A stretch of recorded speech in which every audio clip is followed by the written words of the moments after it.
कभी सोचा है कि एक नदी और एक कविता में भला क्या एक जैसा हो सकता है? आज ना हम इसी सवाल का जवाब ढूंढने निकलेंगे। और हमारा गाइड कौन होगा? डॉक्टर रितु शर्मा, जिनकी नजरों से हम हिंदी के एक काव्य संग्रह महानदी की गहराइयों में उतरेंगे। चलिए शुरू करते हैं। इस समीक्षा की शुरुआत ही ना इसी एक लाइन से होती है। कविता सिर्फ शब्दों का जोड़-तोड़ नहीं, बल्कि एक अनुभव है। मतलब शब्द तो बस एक जरिया है, असली चीज तो वो एहसास है जो दिल में उतर जाता है। और यही सोच, यही नजरिया हमें इस पूरी साहित्यिक पड़ताल में रास्ता दिखाएगा। तो किसी भी कला को, किसी भी कृति को समझने के लिए सबसे पहले ये जानना जरूरी है कि हम उसे किसकी नजरों से देख रहे हैं, हमारा नजरिया क्या है। तो यहाँ हमारी गाइड, हमारी कहानीकार हैं डॉक्टर रितु शर्मा। चलिए पहले उनसे मिलते हैं। अब जरा सोचिए, एक भारतीय साहित्यकार जो दशकों से हिंदुस्तान से दूर यूरोप में, नीदरलैंड्स में रह रही हैं, वो हिंदी कविता को कैसे देखती होंगी? है ना दिलचस्प बात। उनकी दृष्टि में, उनके नजरिए में एक अलग ही गहराई होगी, एक अलग परिप्रेक्ष्य होगा। और बस यही बात इस समीक्षा को बहुत बहुत खास बना देती है। और हाँ, उनकी कही बात में वजन क्यों है ये भी जान लीजिए। मास कम्युनिकेशन में पीएचडी हैं, नीदरलैंड्स और सूरीनाम जैसी जगहों पर मुफ्त में हिंदी सिखाती हैं, अंतर्राष्ट्रीय हिंदी संगठन की प्रेसिडेंट है, एक सामाजिक संस्था भी चलाती हैं, और तो और अनुवाद भूषण जैसा बड़ा सम्मान भी जीत चुकी है। तो मतलब साफ है, उनकी विशेषज्ञता इस समीक्षा को एक बहुत मजबूत आधार देती है। चलिए, समीक्षक से तो हमारी मुलाकात हो गई। अब कहानी के दूसरे और सबसे अहम किरदार से मिलते हैं, यानी वो कलाकार, वो कवि जिनकी रचना पर ये सारी बात हो रही है। इनका नाम है डॉक्टर मीनकेतन प्रधान।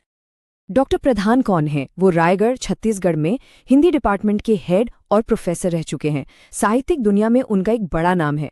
अब देखिए, कई बार लगता है कि एक अकादमिक व्यक्ति, एक प्रोफेसर की कविता कैसी होगी, पर डॉक्टर प्रधान के मामले में उनका ज्ञान और उनकी समझ उनकी कविता को एक ऐसी गहराई देती है जो वाकई में बहुत कम देखने को मिलती है। वो सिर्फ लिखते नहीं, वो शब्दों को साधते हैं। और यहाँ ना एक बहुत ही कमाल की, बहुत ही खूबसूरत बात सामने आती है। जरा ये मंजर सोचिए। बीच में बह रही है महानदी और उसके एक किनारे पर है शिष्य यानी डॉक्टर प्रधान का गांव, और ठीक सामने दूसरे किनारे पर है उनके गुरु मुकुटधर पांडे का गांव। ये नदी सिर्फ पानी की धारा नहीं है ना? ये तो जैसे प्रेरणा का एक बहता हुआ पुल बन गई है, जो गुरु और शिष्य की दो पीढ़ियों को आपस में जोड़ रही है। तो समीक्षक से हमारी मुलाकात हो गई, कवि और उनकी प्रेरणा को भी हमने जान लिया। अब मंच पूरी तरह तैयार है। चलिए अब सीधे उस कृति की ओर चलते हैं जो इस पूरी बातचीत के केंद्र में है, काव्य संग्रह महानदी। देखिए, इस किताब का जो टाइटल है महानदी, वो अपने आप में ही एक कहानी है, एक बहुत गहरा मेटाफर है। सोचिए, एक महान नदी क्या करती है? वो अपने रास्ते में आने वाली हर चीज, पहाड़, जंगल, गांव, शहर, सबको अपने अंदर समेटकर, सबको साथ लेकर आगे बढ़ती जाती है।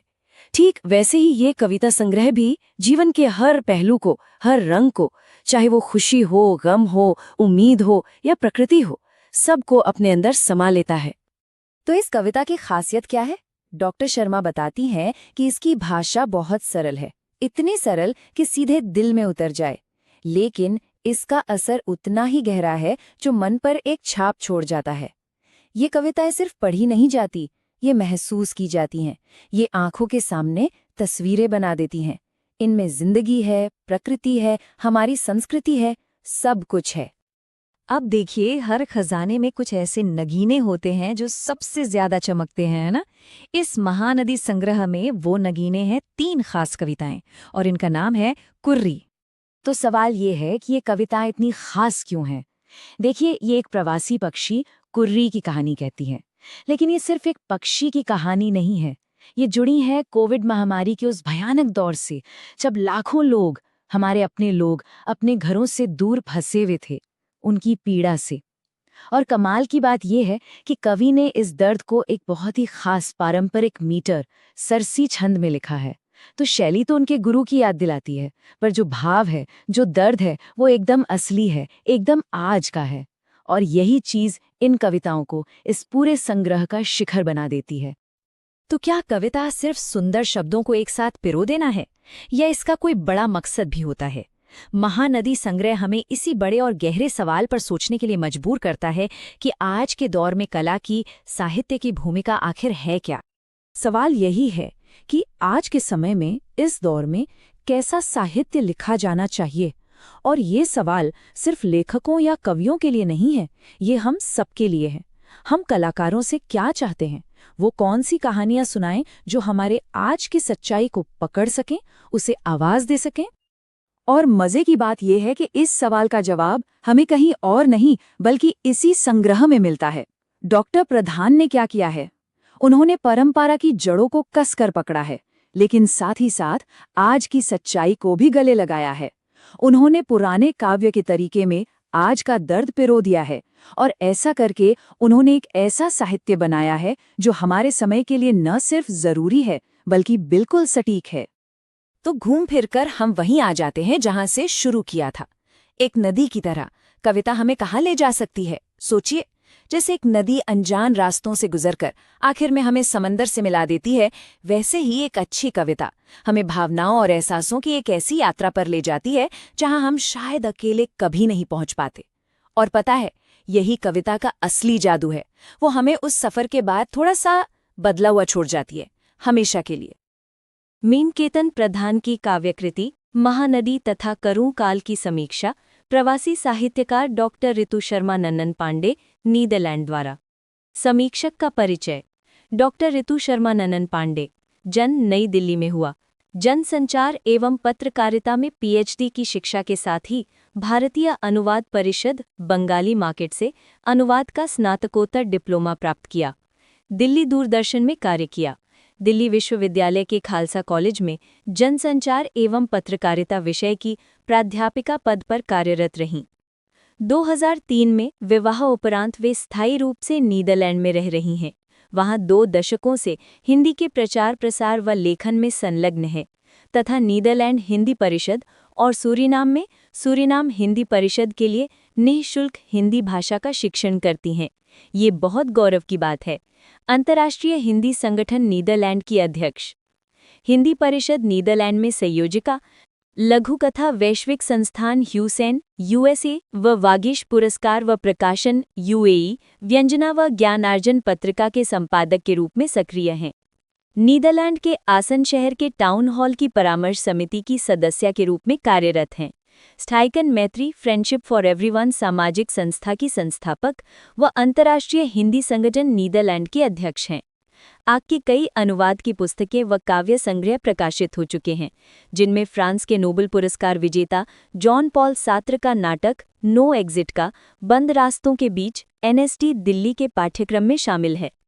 सद्य प्रकाशित पुस्तकें जानवरों का जानी दुश्मन, नीदरलैंड की लोक कथाएं व वैश्विक काव्य संग्रह। नीदरलैंड की लोक कथाओं पर श्रीनगर विश्वविद्यालय शोध केंद्र व गिना देवी शोध केंद्र द्वारा अनुवाद भूषण सम्मान से सम्मानित है। राष्ट्रीय व अंतर्राष्ट्रीय पत्र पत्रिकाओं में लगातार प्रकाशन एवं कई सम्मान प्राप्त। विश्व हिंदी अधिष्ठान न्यास रायगढ़ छत्तीसगढ़ की साहित्यिक एवं अकादमिक आयोजनों में सहभागिता। वैश्विक स्तर पर हिंदी भाषा साहित्य के विकास विस्तार में विशेष योगदान। डॉक्टर मीनकेतन प्रधान के संयोजन में विगत 30 सितंबर को मुकुटधर पांडे जयंती के अवसर पर आयोजित अंतर्राष्ट्रीय कार्यक्रम में काव्यपाठ। प्रवासी साहित्यकार नीदरलैंड डॉक्टर ऋतु शर्मा आनंदवार मीनकेतन प्रधान की काव्यकृति महानदी पर की गई समीक्षा का वाचन। कविता सिर्फ शब्दों का संयोजन ही नहीं, वो एक अनुभव है, भावना की सबसे सुंदर अभिव्यक्ति है। कविता वो है जो दिल में उतर जाए और शब्दों से परे कुछ कह जाए। ये जीवन की छोटी बड़ी बातों को, प्रेम और पीड़ा को, आशा और हताशा को, प्राकृतिक सौंदर्य और सामाजिक विडंबना को कुछ पंक्तियों में समेट देती है।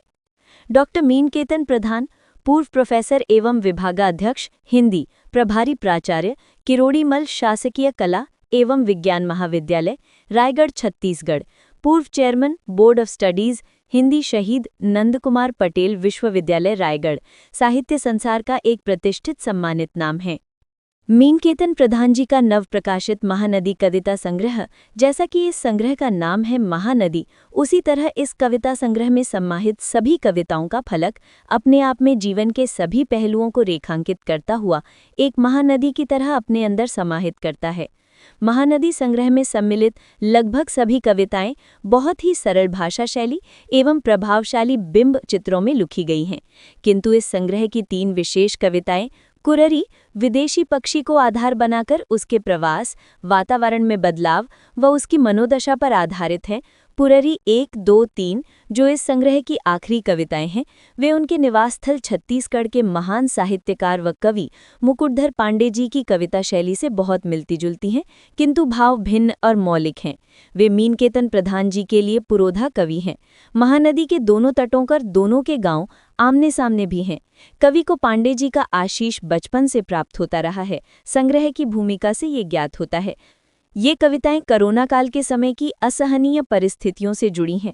तीनों कविताएं एक विशेष प्रकार के सरसी छंद में लिखी गई हैं। इसी कारण कवि अपने मन के भावों को देयता के साथ बहुत सुंदर ढंग से प्रस्तुत कर सके हैं। कवि ने इस संग्रह में प्राचीन व नवीन दोनों समय के तत्वों को अपनाया है।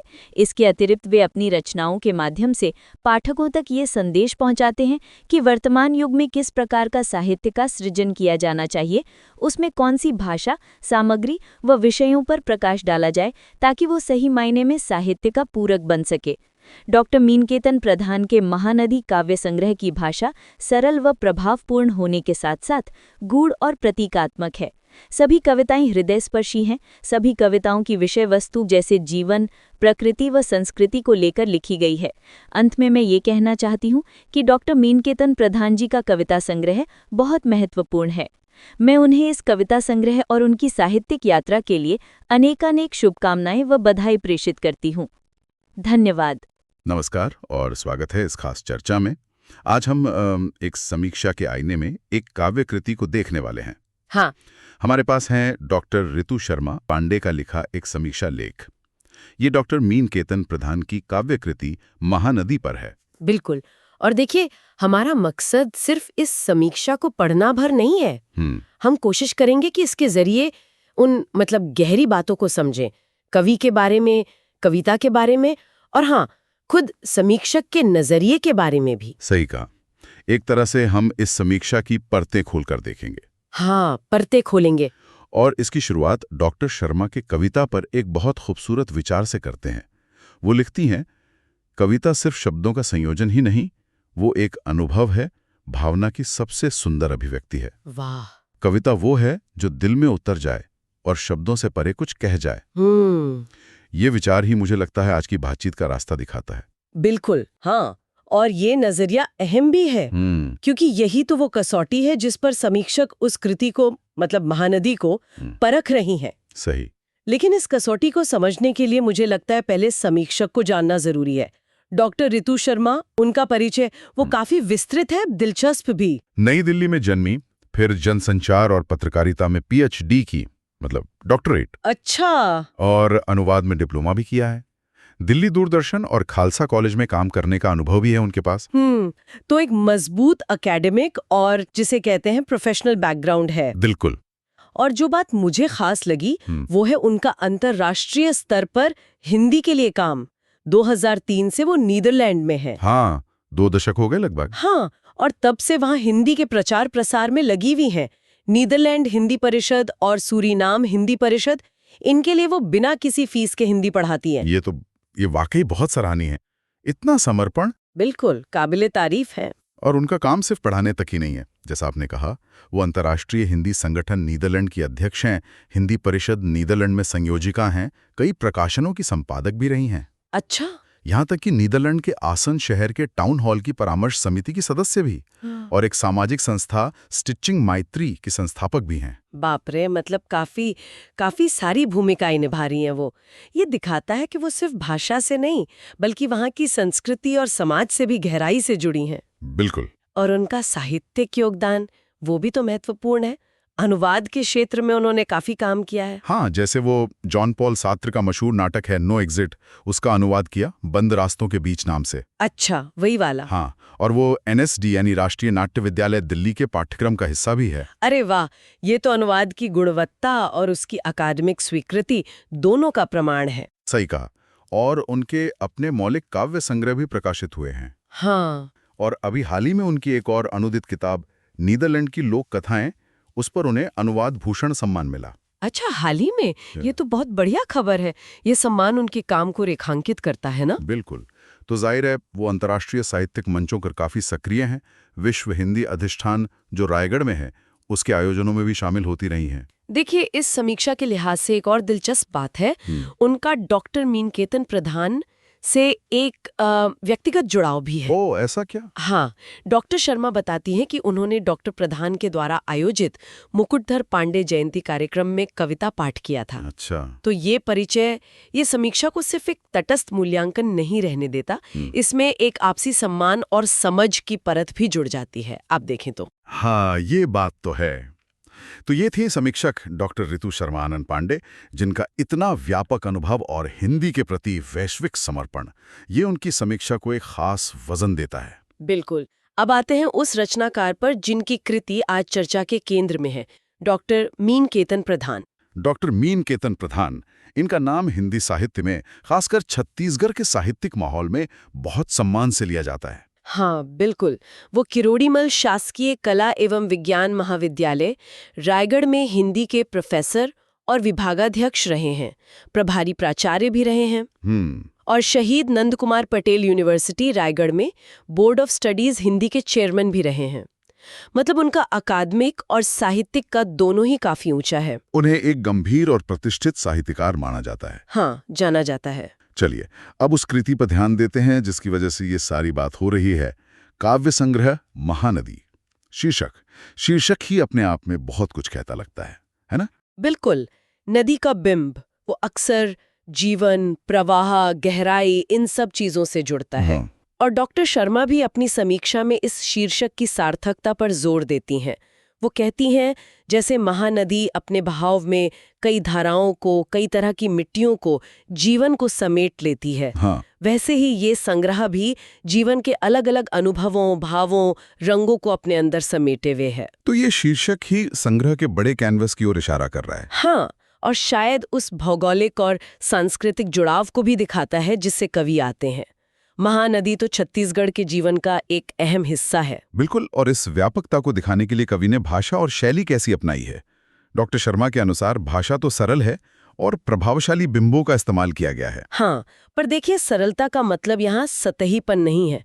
डॉक्टर शर्मा इशारा करती हैं कि भाषा सरल होते हुए भी गहरी है, उसमें प्रतीकात्मकता है। अच्छा। और बिंबों का प्रयोग, वो तो कविता में बहुत जरूरी होता है। पाठक के मन में चित्र बनते हैं, अनुभव जैसे जिंदा हो उठता है। और समीक्षक के हिसाब से डॉक्टर प्रधान इसमें सफल रहे हैं। समीक्षा में खास तौर पर 3 कविताओं का जिक्र है। कुर्री 1, 2, 3। इनके बारे में क्या खास बात है? हाँ, ये कविताएं संग्रह के आखिर में है, और ये कुर्री नाम की एक प्रवासी पक्षी पर हैं। प्रवासी पक्षी? अच्छा। डॉक्टर शर्मा बताती हैं कि इनमें कुर्री के प्रवास, बदलते मौसम के साथ उसकी मनोदशा, उसका संघर्ष, इसका चित्रण है। लेकिन यहाँ जो बात इन कविताओं को और भी मार्मिक और प्रासंगिक बनाती है, वो है इनका संदर्भ। क्या संदर्भ? कोरोना काल, वो असहनीय परिस्थितियां जिनसे हम सब गुजरे हैं। ओह, यानी कवि ने एक प्रवासी पक्षी के माध्यम से उस दौर की बेचैनी, अनिश्चितता, शायद अकेलेपन को आवाज दी है। हाँ, बिल्कुल। ये तो बहुत प्रभावशाली तरीका है आज के यथार्थ को पकड़ने का। सही बात है। सोचिए ना, उस दौर में जब इंसान भी एक तरह से अपने घरों में प्रवासी या कैद जैसा महसूस कर रहा था, सीमाएं जैसे बेमानी हो गई थीं, तब एक पक्षी के प्रवास और उसकी मनोदशा का वर्णन वो कितने गहरे मायने रखता है। ये दिखाता है कि कवि अपने समय की धड़कनों को कितनी बारीकी से महसूस कर रहा है। डॉक्टर शर्मा इन कविताओं की शैली की तुलना छत्तीसगढ़ के एक और महान कवि मुकुटधर पांडे की शैली से करती हैं।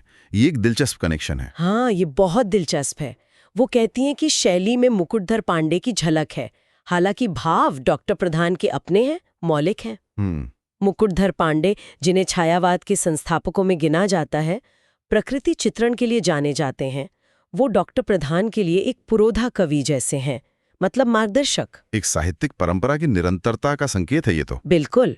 और एक और रोचक तथ्य जो समीक्षा में है, क्या? महानदी के दोनों किनारों पर आमने सामने ही इन दोनों कवियों के गांव हैं। सच में? ये तो कमाल है। जैसे भूगोल और साहित्य का संगम हो गया। है ना? और संग्रह की भूमिका से ये भी पता चलता है कि डॉक्टर प्रधान को बचपन से ही पांडे जी का स्नेह और आशीष मिलता रहा। अच्छा। तो ये सिर्फ साहित्यिक प्रभाव नहीं है, ये एक व्यक्तिगत और सांस्कृतिक विरासत का हस्तांतरण भी है। ये देखना अहम है कि कैसे एक कवि अपनी जड़ों और अपनी साहित्यिक परंपरा से जुड़कर भी अपनी मौलिक आवाज बनाता है। डॉक्टर शर्मा एक और तकनीकी पहलू पर ध्यान दिलाती हैं। ये कविताएं सरसी छंद में लिखी गई हैं। ये सरसी छंद क्या है? इसका क्या महत्व है?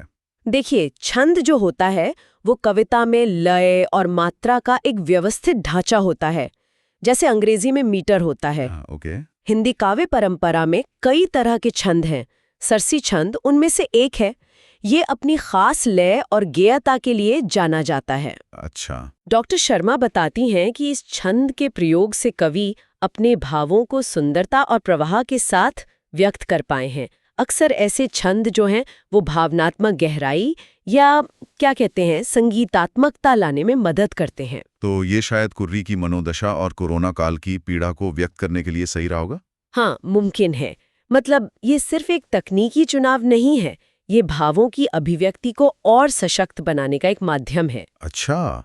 समीक्षा में ये भी कहा गया है कि डॉक्टर प्रधान ने इस संग्रह में प्राचीन और नवीन दोनों समय के तत्वों को अपनाया है। इसका क्या मतलब हो सकता है? इसका मतलब शायद ये है कि कवि न तो सिर्फ अतीत की परंपराओं में बंधे हैं, नहीं वो पूरी तरह से आधुनिकता की दौड़ में हैं। वो अपनी कविताओं में एक संतुलन साधते हैं। संतुलन? किस तरह का? हो सकता है कि वो पारंपरिक विषयों या रूपों को उठाते हों, जैसे सरसी छंद का प्रयोग या प्रकृति का चित्रण, लेकिन उन्हें समकालीन संवेदनाओं और मुद्दों से जोड़ते हों, जैसे कोरोना महामारी या आज के जीवन की विडंबनाएं। अतीत और वर्तमान के बीच एक संवाद जैसा। हाँ, बिल्कुल, एक तरह का संवाद। और डॉक्टर शर्मा के अनुसार इस संतुलन के जरिए कवि एक संदेश भी दे रहे हैं। हाँ, समीक्षक का मानना है कि डॉक्टर प्रधान अपनी रचनाओं के माध्यम से ये सवाल उठाते हैं या शायद दिशा दिखाते हैं कि आज के युग में कैसा साहित्य रचा जाना चाहिए। कैसा साहित्य? मतलब भाषा, विषय? हाँ, जैसे उसकी भाषा कैसी हो, क्या वो इतनी सरल हो कि आम पाठक तक पहुंचे या इतनी गूढ़ कि गहराई बनी रहे। उसकी सामग्री क्या हो, क्या वो सिर्फ व्यक्तिगत अनुभवों तक सीमित हो या सामाजिक यथार्थ को भी समेटे। उसके विषय क्या हो, महानगरीय चिंताएं या स्थानीय और सांस्कृतिक जड़ें। डॉक्टर प्रधान का काम इन सवालों के जवाब तलाशता हुआ लगता है। तो भाषा सरल भी है, प्रभावशाली भी, लेकिन गूढ़ और प्रतीकात्मक भी। ये संतुलन साधना तो वाकई मुश्किल काम है। बिल्कुल, और यही शायद एक परिपक्व कवि की पहचान होती है। कविताओं के विषय वस्तु भी काफी विविध हैं। जीवन के अनुभव, प्रकृति का सौंदर्य और उसकी चिंताएं, सांस्कृतिक मूल्य और उनमें आ रहे बदलाव। डॉक्टर शर्मा कहती हैं कि सभी कविताएं पाठक के दिल को छूती हैं, हृदय स्पर्शी हैं। ये दिखाता है कि तकनीकी बारीकियों के साथ साथ कवि के लिए भावनाओं की सच्चाई और गहराई सबसे ऊपर है। हाँ, सर्वोपरि है। अब अगर हम वापस डॉक्टर शर्मा के उस शुरुआती विचार पर लौटें कि कविता एक अनुभव है, भावना की अभिव्यक्ति है जो दिल में उतर जाए, तो क्या ये उनके द्वारा महानदी के मूल्यांकन के तरीके से सीधे जुड़ता है? हाँ, बिल्कुल जुड़ता है। जब वे कहती हैं कि कविता शब्दों से परे कुछ कह जाए, तो वो शायद इसी भावनात्मक गहराई और अनुभव की प्रामाणिकता की बात कर रही हैं। अच्छा। उनकी समीक्षा पढ़कर ऐसा लगता है कि वे डॉक्टर प्रधान की कविताओं को इसी कसौटी पर सफल मानती हैं। वो ये देखती हैं कि क्या ये कविताएं पाठक को एक अनुभव दे पाती हैं, चाहे वो प्रेम का हो, पीड़ा का, आशा का, प्रकृति से जुड़ने का या समाज की किसी विडंबना पर सोचने का। के अनुसार ये सक्षम है। ये देखना दिलचस्प है कि कैसे एक समीक्षक का अपना काव्य दर्शन उसकी समीक्षा को दिशा देता है। अंत में इस संग्रह को लेकर डॉक्टर शर्मा का समग्र निष्कर्ष क्या है? वे बहुत साफ शब्दों में कहती हैं कि डॉक्टर मीनकेतन प्रधान का ये कविता संग्रह बहुत महत्वपूर्ण है। बस इतना? बहुत महत्वपूर्ण? हाँ, ये एक संक्षिप्त लेकिन बहुत वजनदार मूल्यांकन है जो संग्रह के साहित्यिक महत्व को स्थापित करता है। और वे डॉक्टर प्रधान को इस संग्रह के लिए और उनकी आगे की साहित्यिक यात्रा के लिए बधाई और शुभकामनाएं भी देती हैं। हाँ, ये एक सम्मानजनक और सकारात्मक समापन है जो समीक्षक और रचनाकार के बीच एक स्वस्थ साहित्यिक संवाद को दिखाता है। तो अगर हम इस पूरी चर्चा को समेटने की कोशिश करें तो मुख्य बातें या कह लें कि जो अहम सीख हैं वो क्या निकल कर आती हैं? मेरे ख्याल से पहली और सबसे महत्वपूर्ण सीख ये है कि किसी साहित्यिक कृति का मूल्यांकन सिर्फ कृति तक सीमित नहीं होता। हाँ। हमें समीक्षक के नजरिए को भी समझना होता है। सही। डॉक्टर रितु शर्मा की पृष्ठभूमि, उनका अकेडमिक ज्ञान, अनुवाद का अनुभव और खास तौर पर विदेशों में हिंदी के लिए उनका काम, ये सब उन्हें एक विशिष्ट दृष्टिकोण देता है और वो उनकी समीक्षा में झलकता है। दूसरी बात जो उभर कर आती है वो खुद काव्य संग्रह महानदी के बारे में है। हाँ।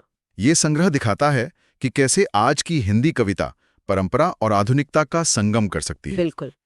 एक तरफ मुकुटधर पांडे जैसे पुरोधा कवि का प्रभाव है, सरसी छंद जैसे पारंपरिक रूप का प्रयोग है, महानदी जैसा स्थानीय और सांस्कृतिक प्रतीक है, तो दूसरी तरफ कोरोना महामारी जैसा वर्तमान का यथार्थ और आधुनिक जीवन की जटिलताएं। सही। और तीसरी अहम बात शायद ये है कि कैसे कोई खास भौगोलिक और सांस्कृतिक संदर्भ जैसे छत्तीसगढ़ और महानदी का तट और विशेष काव्य रूप जैसे सरसी छंद सार्वभौमिक मानवीय भावनाओं और अनुभवों को व्यक्त करने का शक्तिशाली माध्यम बन सकते हैं। जैसे महामारी के दौरान महसूस की गई पीड़ा या प्रवास का दर्द। हाँ, बिल्कुल।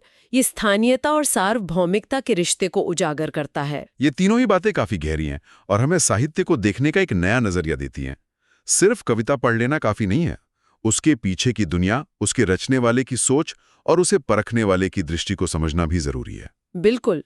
ये पूरी प्रक्रिया हमें दिखाती है कि साहित्य कैसे अपने समय, समाज और संस्कृति से संवाद करता है और कैसे एक समीक्षा उस संवाद को समझने में हमारी मदद कर सकती है। और अंत में श्रोताओं के मन में एक विचार छोड़ जाते हैं जिस पर वे खुद सोच सकें। हाँ, जरूर।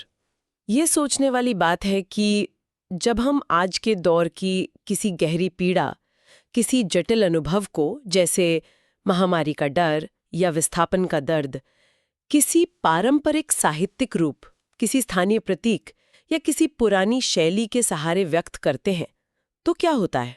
कैसा करने से वो अनुभव ज्यादा लोगों तक पहुंच पाता है, ज्यादा यूनिवर्सल बन जाता है, या फिर कहीं ऐसा तो नहीं कि परंपरा का आवरण ओढ़कर वो अपनी तात्कालिक वो जो तीखापन होता है वो खो देता है? या फिर शायद परंपरा का सहारा उस दर्द को सहने या समझने में एक तरह का संबल, एक सहारा प्रदान करता है।